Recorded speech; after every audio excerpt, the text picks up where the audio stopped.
रमेश अब बड़ा हो गया था। पढ़ लिख कर अब उसकी एक अच्छी सी नौकरी एक शहर में भी लग गई थी। कुछ दिनों के बाद उसके माँ बाप ने उसकी शादी एक सुंदर और सुशील लड़की से करा दिया, जो कि वह भी नौकरी करती थी।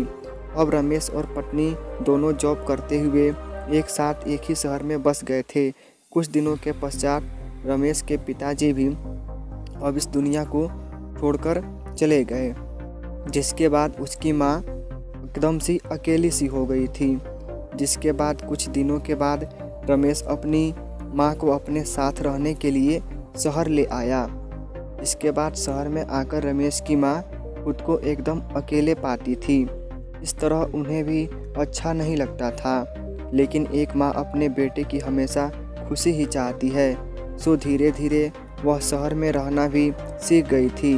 लेकिन रमेश और उसकी पत्नी हमेशा अपनी माँ को समझाते रहते थे कि ऐसा मत करो, ये मत करो।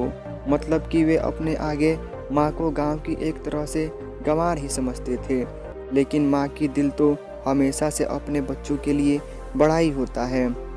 सो वे सभी बातें चुपचाप सुनकर हाँ में हाँ मिलाकर रह जाती थी। एक दिन की बात है, सुबह रमेश की पत्नी को ऑफिस जल्दी जाना था।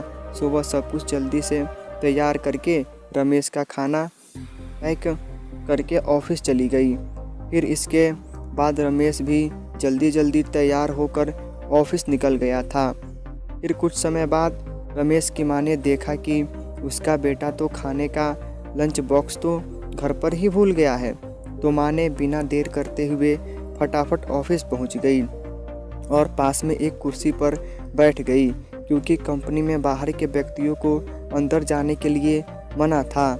सो फिर बेटे को दिक्कत ना हो इसलिए फ़ोन न करके मैसेज किया। लेकिन रमेश अपने काम में बिजी था, सो माँ का मैसेज पर ज़्यादा ध्यान ना दिया।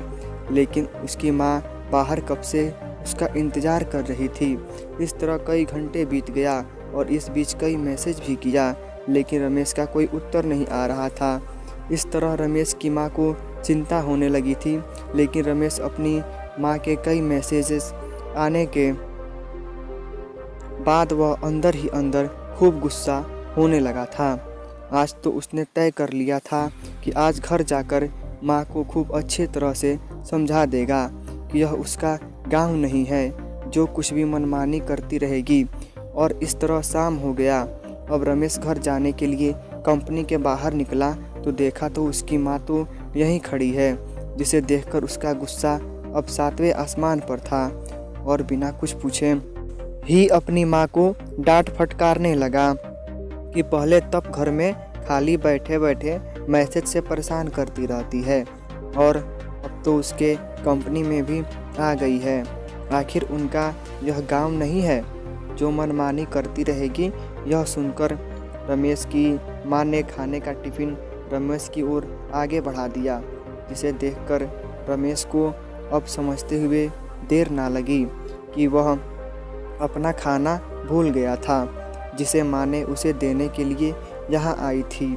इसके बाद रमेश की माँ बोली, बेटा भले ही तुम बड़े हो गए हो, बड़े शहर में रहने लगे हो, भले ही अच्छे बुरे की ज़्यादा समझ आ गई हो, लेकिन मेरे लिए आज भी मेरे कलेजे का टुकड़ा ही हो, जिसे मैंने बचपन से लेकर आज तक पालते हुए आ रही हूँ। रमेश को अब आंखें खुल चुकी थी कि आखिर उसकी माँ उसकी परवाह करते हुए खाना लेकर आई थी, जिसे वह बिना सोचे समझे अपनी माँ को ही डांटे जा रहा था। अब वह अपने किए हुए पर बहुत पछतावा हो रहा था, जिसे देखकर माँ ने उसे एक बार फिर से अपने गले लगा लिया।